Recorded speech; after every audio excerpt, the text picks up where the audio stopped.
Memories are crafted by oblivion as the outlines of the shore are created by the sea.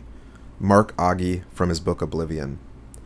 This proposal was born out of the consideration of two coastlines, or rather two ways of thinking through coastlines.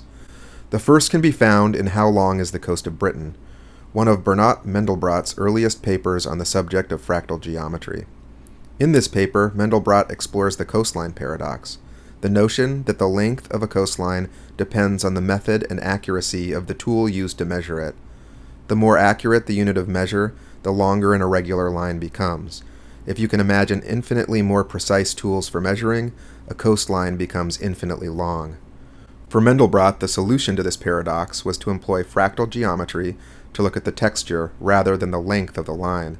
More generally, this paradox draws attention to the way in which our perception and understanding can be mediated by a multitude of factors. In his book Oblivion, Mark Augie introduces another metaphorical coastline to explore the role forgetting plays in memory. Augie argues that just as a coastline requires both the land and water to exist, our memories require both what we remember and what we forget. It is the importance of forgetting, the often less considered contributor to our memory's coastline, that the fountain of forgetting looks to memorialize. To think is to forget a difference, to generalize, to abstract. In the overtly replete world of Funes, there were nothing but details, almost contiguous details. From Funes the Memorious by Jorge Luis Borges. In Borges' short story Funes the Memorious, he conjures up the fictional Ireno Fumes, a character unable to forget anything. The reader quickly learns that this miraculous gift comes with many complications, with Funes himself describing his memory as a garbage heap. Remembering the previous day takes him an entire day. The proposed fountain of forgetting looks to commemorate the important role forgetting plays in the formation of memory. Broadly, the fountain builds from ideas central to stories like Borges' Funes the Memorious, acknowledging that memory without forgetting is, if not impossible, unwieldy. More specifically, it draws from the coastline metaphor put forward by Mark Augie, emphasizing the water that helps define the shore. The actual installation will take the form of a 12-foot cube.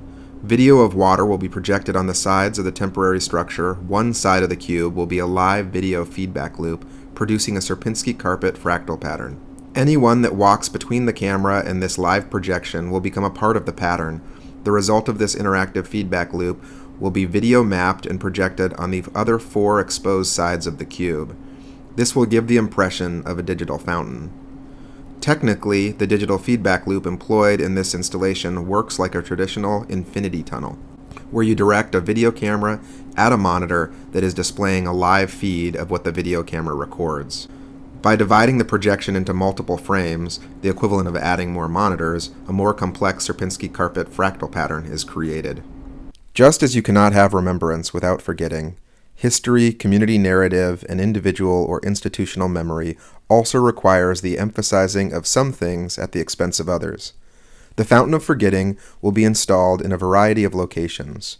In each, it will serve as a catalyst for conversation about aspects of that place that are not popularly known or are being forgotten.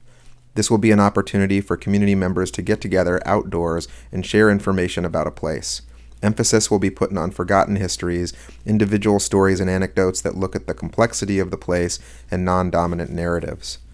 What has been forgotten to get here? What might be forgotten as we move into the future?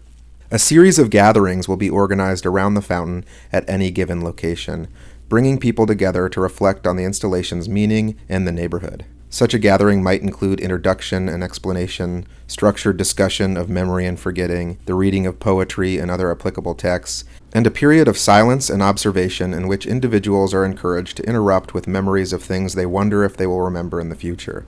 The hope is that through these approaches, participants will be exposed to information about the area that they are not familiar with and can consider aspects of place and memory from new perspectives.